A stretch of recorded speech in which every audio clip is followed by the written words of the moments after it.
దేవుని నామమునకు మహిమ కలుగును గాక. ప్రభునందు ప్రియులరా, మన ప్రభువు రక్షకుడునైన క్రీస్తు యేసు పరిశుద్ధ నామంలో మీ అందరికీ శుభములు.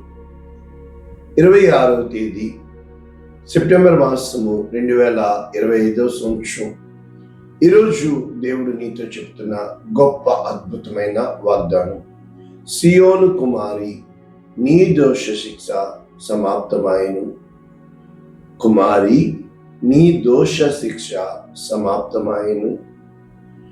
విలాపవాక్యములు 4వ అధ్యాయము 22వ వచనం. పూర్తి వచనము ఈ విధంగా ఉంది: సియోను కుమారి, నీ దోష శిక్ష సమాప్తమాయెను. ఇక మీదట ఆయన మరెన్నడూ నిన్ను చెరలోనికి కొనిపోడు. ఎదోము కుమారి, నీ దోషమునకు ఆయన శిక్ష విధించును, నీ పాపములను ఆయన వెల్లడించును. ఇక్కడ 2 వాగ్దానాలు, 2 స్టేట్మెంట్స్ ఉన్నాయి. ఇద్దరి కోసము, 2 గుంపుల కోసము మనకి చెప్పబడుచున్నది. మొదటిది, యాకోబుని ఇశ్రాయేలుగా మార్చాడు. ఆ ఇశ్రాయేలీయులు సియోను అని చెప్పి యెరూషలేము కోసం చెప్పబడుతుంది. ఇక ఏశావు, ఎదోము. కనుక వీరి సంతానము, వీరి పట్ల దేవుని ప్రణాళిక. ఇప్పుడు సియోను కుమారికి దోష శిక్ష సమాప్తమాయెను అని చెప్పబడుతుంది. ఇక మీదట ఇంకా ఎన్నడూ చెరలోనికి తీసుకొని పోడు. అయితే ఎదోము కుమారి, నీ దోషమునకు ఆయన శిక్ష విధించును, నీ పాపములను ఆయన వెల్లడిపరచును. అంటే ఇప్పటి వరకు దొర ఎదోము కుమారి, దొంగ సియోను కుమారి. అయితే ఈ క్షణము నుంచి దొంగ సియోను కుమారి కాదు, ఆ యొక్క శిక్షావిధి కొట్టివేయబడి ఉన్నది. ఈ 2 గుంపుల్లో నీవు నేను ఏ గుంపులో ఉండాలి అని అనుకుంటున్నామో, చాలాసార్లు మనము కొండ మీద అనుభవంలో ఉండాలనుకుంటాము. కానీ ఈరోజు అటువంటి గొప్ప వాగ్దానము, ఎడారులను నదులుగాను, నదులు రహదారులుగాను చేసే దేవుడు, తారుమారు తక్కరమారు చేసే దేవుడు, కథ మారింది అని చెప్పి మనల్ని చూసి పాటలు పాడే వీళ్ళ కథ దేవుడు మార్చబోతున్నాడు. దేవుడు తన చిత్తములో, తన ప్రణాళికలో, తన ఉద్దేశం చొప్పున మనల్ని నడిపించబోతున్నాడు. నేర్చుకుందాం అటువంటి గొప్ప వాగ్దానం. మొట్టమొదటి ఇంగ్లీష్లో చదువుదాం. New international version, Lamentations chapter 4 verses 22. Your punishment will end. నీ యొక్క శిక్షా విధి పూర్తి అవుచున్నది. డాటర్ సియోన్, ఎవరికి? సియోను కుమారి. He will not prolong your exile. ఇంకా ఎన్నడూ ఆయన నీ యొక్క శిక్షా విధిని, లేకపోతే ఆ యొక్క చెరలోనికి నిన్ను పంపడు. But he will punish your sin, daughter Edom, and expose your wickedness. అంటే ఎదోము కుమారి, నీ శిక్షను, నీ పాపములను ఇప్పుడు ఆయన వెల్లడి చేయును. ఇది వాగ్దానం. మనము ఒకసారి లోతైన వాక్యాల్లోనికి వెళ్తే, ఈరోజు సబ్జెక్టు సమాప్తమాయెను నేర్చుకుందాం. అయితే ప్రభునందు ప్రియులారా, సెప్టెంబర్ కూడా వెళ్ళిపోతుంది కదా. క్యాలెండర్ల కోసం ప్రార్థన చేస్తున్నారు.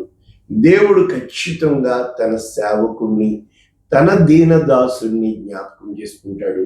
వాక్యంగా విత్తబడుతున్న ఈ యొక్క వాక్యాన్ని మీరు అనేక మందికి పంపిస్తారని, మరి ఎంతో మంది ఇక్కడ మేలు పొందుకుని ఇండియా వెళ్ళిపోయిన వారు, వేరే చోట ఉన్నవారు కూడా ఖచ్చితంగా ఇది మా అయ్యగారి వాక్యం అని మీరు షేర్ చేస్తున్నారని నేను నమ్ముతున్నాను. మనము ఈరోజు వాక్యము నేర్చుకుంటే, ఈ వాక్యంలో 2 కనబడుతున్నారు. ఒకళ్ళు సియోను కుమారి, 2 ఎదోము కుమారి. వీరిద్దరు ఎవరు? మనం ఒక్క మాటలో చెప్పాలంటే యాకోబు, ఏశావు. ఎదోము అంటే ఎర్రని, ఏశావు అంటే రోమం గలవాడు. కనుక యాకోబు అంటే మడిమను పట్టుకున్నవాడు. దేవుడు ఇద్దరు ఒకే తల్లి గర్భంలోంచి వచ్చిన దేవుడు ఏశావును ద్వేషించాడు, యాకోబుని ప్రేమించాడని మలాకీ గ్రంథంలో మనం నేర్చుకుంటున్నాం. అయితే ఈ ఓబద్యా గ్రంథము మొదటి అధ్యాయము, అంటే ఒకే అధ్యాయం ఉంటుంది. మనము 10వ వచనం చూసినప్పుడు, నీ సహోదరులైన యాకోబు సంతతికి నీవు చేసిన బలాత్కారమును బట్టి నీవు అవమానమునందుదు, ఇక నెన్నటికి నీ లేకుండా నీవు నిర్మూలమందు. మొదటి 10 వచనాలు చాలా భయంకరంగా ఉంటాయి. ఎదోముకు వేయబోతున్న శిక్షా విధి. కనుక చాలాసార్లు ఎవరైనా పడ్డారనుకోండి, మనము ఏం చేస్తామంటే, అతను పడ్డాడు కనుక అతను ఏదో తప్పు చేశాడు అన్న భావములో మనము ఎప్పుడూ కూడా ఉంటూ ఉంటాం. అయితే ఇక్కడ ఈ దేవుని యొక్క వాక్యం చెప్పబడుతుంది. యెషయా 51:14, కృంగబడినవాడు అంటే కృంగిపోయినవాడు, పడ్డవాడు, నిందలు అనుభవించినవాడు, మేలు చేసి కీడు అనుభవించిన మనుషుల మాయ కుయుక్తులకు లోనైపోయినవాడు, బలియాగమైపోయినవాడు. ప్రజలు ప్రజల్నే చూస్తారు, బయటనే చూస్తాయి. బాహ్య రూపమును చూసేవాడు దేవుడు కాదు అని తెలిసినా కూడా నిజము నిదానంగా తెలుస్తుంది. అయితే అబద్ధము త్వరగా ప్రబలుతుంది. నిజానికి విలువ లేదు, అబద్ధానికి ఏమంటారు, తిరుగులేదు. కనుక అబద్ధమే గెలిచే ఈ రోజుల్లో నిజానికి నిప్పు లాంటిది, అబద్ధము అప్పు లాంటిది. ఖచ్చితంగా ఒక రోజున నిన్ను సమూల నాశనము చేసేదే. కనుక అబద్ధం చెప్పి నిన్ను సంతోషపెట్టే కంటే నిజము చెప్పి నిన్ను బాధపరచడమే మేలు. కనుక దేవుడు ఏర్పరచుకున్నవాడు ఎప్పుడు కూడా ఇక్కడ కృంగిబడినవాడు త్వరగా విడుదల పొందును. అతడు గోతిలోనికి పోడు, చనిపోడు, అతనికి ఆహారము తప్పదు. అంటే దేవుని యొక్క వాక్యము ఏ విధముగా మనకి తెలుస్తుంది ఇక్కడ అంటే, కృంగిపోయిన వారిని లేవనెత్తే దేవుడని తెలిసినా కూడా, విరిగిపోయిన వారిని లేవనెత్తే దేవుడని తెలిసినా కూడా, ఒంటరి అయిన వాడిని 1000 మందిగా చేసే దేవుడని తెలిసినా, ఈ ఇర్మియా గారు 2 గ్రంథాలు రాశారు. ఒకటి ఇర్మియా గ్రంథము, 2 విలాప వాక్యములు. ఈయన్ని విలపించే ప్రవక్త అంటారు. అంటే ద వీపింగ్ ప్రాఫెట్. అంటే నా కన్ను కన్నీటి ఊటగాను, నా తల జలమయముగాను చేము అని ప్రార్థన చేస్తాడు ప్రవక్త అయిన ఇర్మియా. అయితే ఈ ఇర్మియా గ్రంథము రాసిన ప్రవక్త విలాప వాక్యముల్లో ఎన్నో కార్యాలు రాస్తారు. నిజంగా కలంట కన్నీరు అలాగ వచ్చేస్తూ ఉంటాయి విలాప వాక్యములు.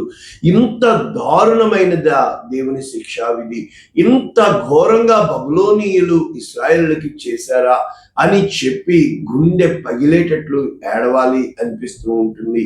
ఇక్కడ మనము ఇంకా చూస్తే ప్రభునందు ప్రియులారా, ఒక్క మాటలో చెప్పాలంటే 5 అధ్యాయాలు ఉంటాయి విలాప వాక్యముల్లో. మరి మధ్య అధ్యాయం 3 కదా. మొదటి 2 అధ్యాయాలు, 4, 5 అధ్యాయాలు 22 వచనాలు ఉంటాయి. కానీ ఈ 3వ అధ్యాయం 66 వచనాలు ఉంటాయి. ఇప్పుడు ఈ 4వ అధ్యాయంలో మనము కొన్ని భాగాలు చూస్తే, నీ దోష శిక్ష సమాప్తము ఆయను. యేసుక్రీస్తు ప్రభువారు శిలువ మీద పలికిన 6వ మాట సమాప్తమాయను. కనుక మన జీవితంలో సమాప్తమయ్యేవి కొన్ని ఉంటాయి, ఆరంభించబడేవి కొన్ని ఉంటాయి. ఇంకా చెప్పాలి అంటే the beginning and the ending. అంటే ఒక్క మాటలో చెప్పొచ్చు అంటే, ఒకటి ముగిస్తున్నావు అంటే ఇంకొకటి ప్రారంభమవుతుంది.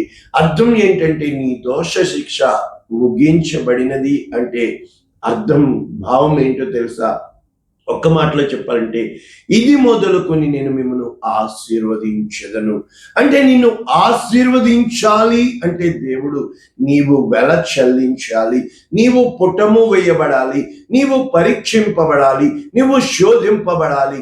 కనుక ఏ రోజునైతే నీ జీవితంలో దేవుడు కార్యము చేయాలని ఇష్టపడుతున్నాడో, నీ జీవితంలో దేవుని గొప్ప కార్యాలు చూడాలి అని నువ్వు ఆశపడుతున్నావో, దేవునికి సమస్తము సాధ్యము. కనుక ఈ రోజున దేవుడు నీ జీవితంలో చేయబోతున్న గొప్ప మేలులు ఉన్నాయి. కానీ దానికి మొట్టమొదట నీ శిక్షావిధి నీకు పూర్తి అయ్యిందా?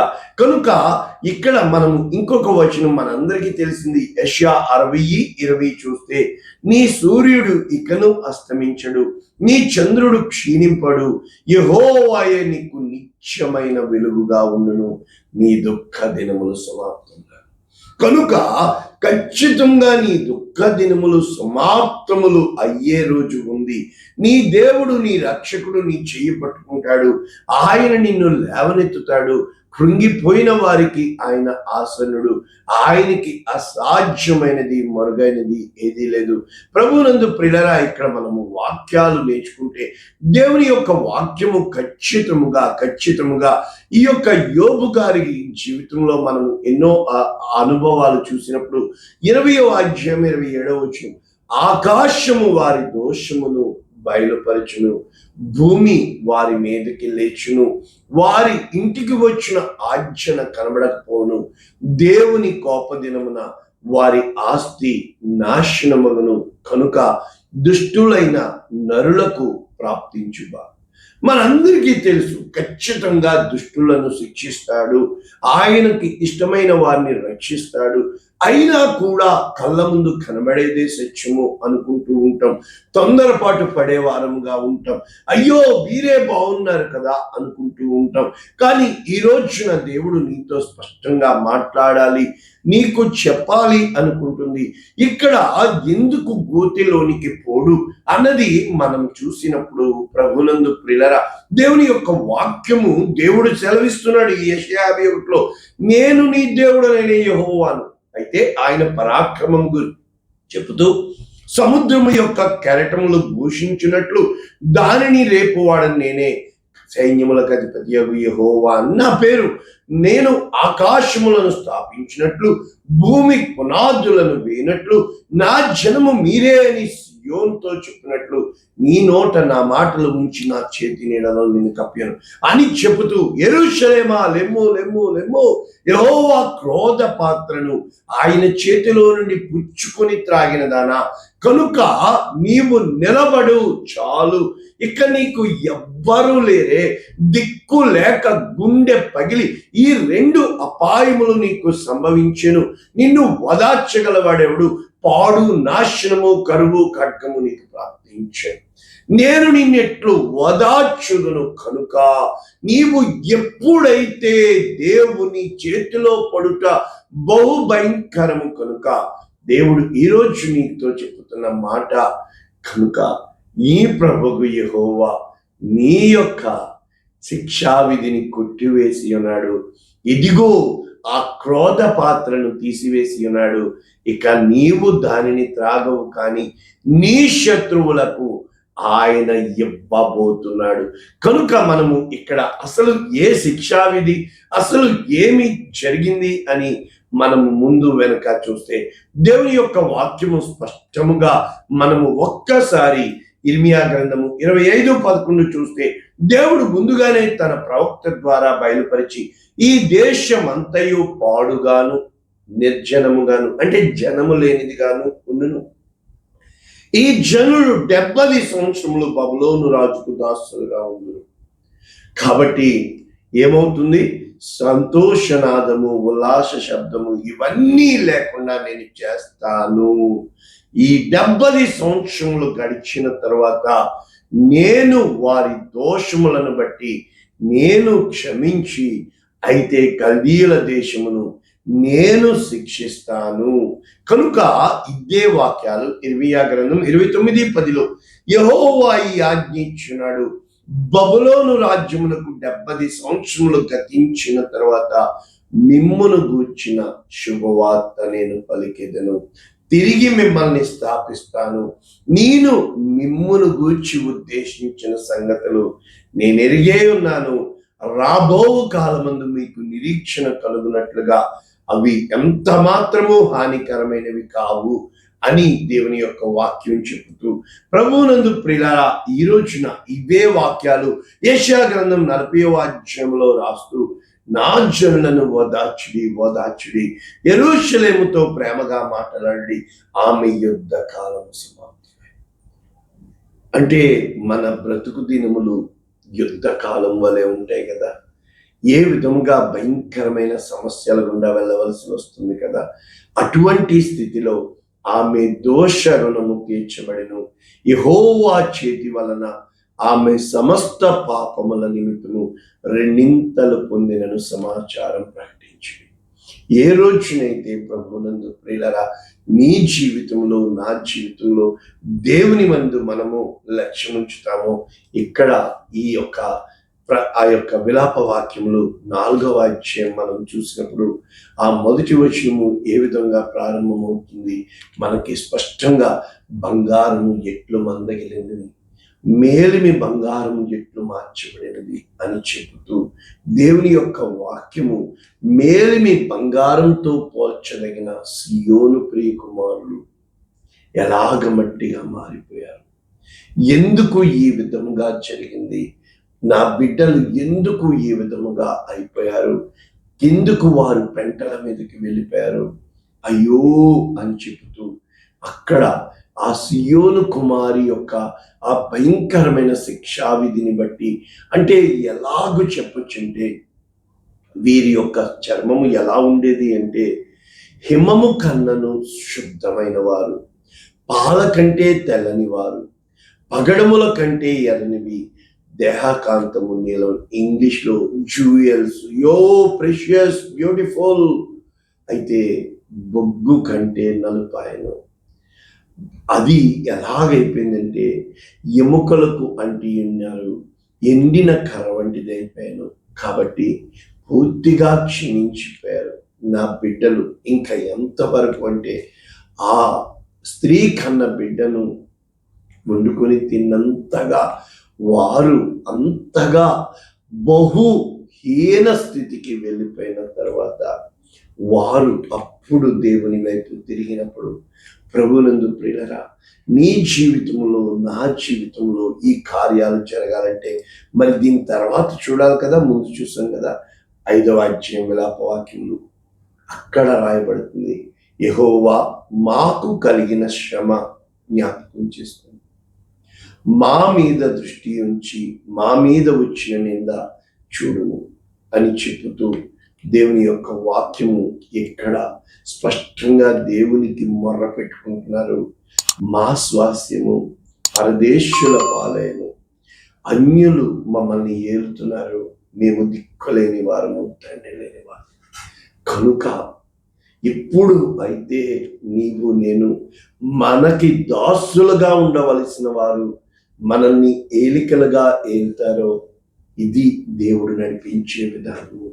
ఈ రోజున నీవు శిక్షను అనుభవించావా, నిందలు పడ్డావా, అవమానించబడ్డావా, చేయని ప్రతి దానికి కూడా కన్నీరే బదులైన, నీకు కన్నీరే తోడైన, నీ కన్నీరే దేవుని పాదాలు కడిగిందా, అయితే నీ దేవుడు అన్యాయస్తుడు కాదు. నీ దేవునిలో ఎంత మాత్రమో అన్యాయం లేదు. ఆయన నీ చెయ్యి పట్టుకొని లేవనెత్తేవాడు.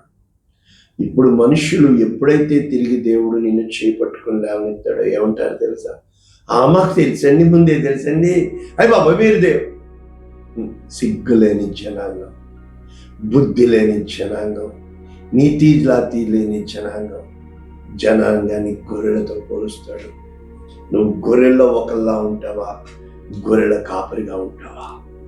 కాపరిగా ఉంటే నీతి, నిజాయితీ, యథార్థత ఇవన్నీ అబద్ధాలు. అది కాదు. నువ్వు దేన్ని నమ్మావో దానికోసం నిలబడు.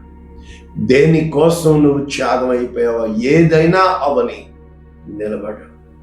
ఏ రోజునైతే నీవు నిలబడతావో శ్రమలు వస్తాయి, కష్టాలు వస్తాయి. వారందరూ ఉన్న వారందరూ నీవే అంతా అన్నవాళ్ళు నీవెంత అనే స్థితికి వస్తారు. కేవలం వాళ్ళని పశుప్రాయులుగా ఎంచు, నిలబడు. దేవుడు నేను నిలబెడతాడు. ఈరోజు నీతో చెప్తుంది, నీ దోష శిక్ష సమాప్తమైను అని చెప్పడు, నీ ప్రారంభమైంది.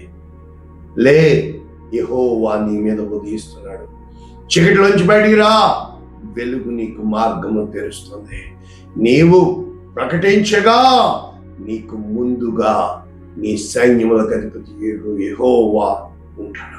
నీ వెనుక ఆయన హస్తము కావలి కాస్తుంది. పగలు మేఘస్తంభముగా, రాత్రి అగ్నిస్తంభంగా ఆయన నీకు తోడు నడుస్తాడు. కారణం, నీవు నీ దేవుడే చేయాలని ఇష్టపడ్డావు కనుక, నీ దేవుని అందే నీవు లక్ష్యం ఉంచి ఉన్నావు కనుక దేవుడే నీకు దేవుడవుతాడు. దేవుడు తన పరిశుద్ధ వాక్యమును మన వినికిడిలో దీవించునుగాక.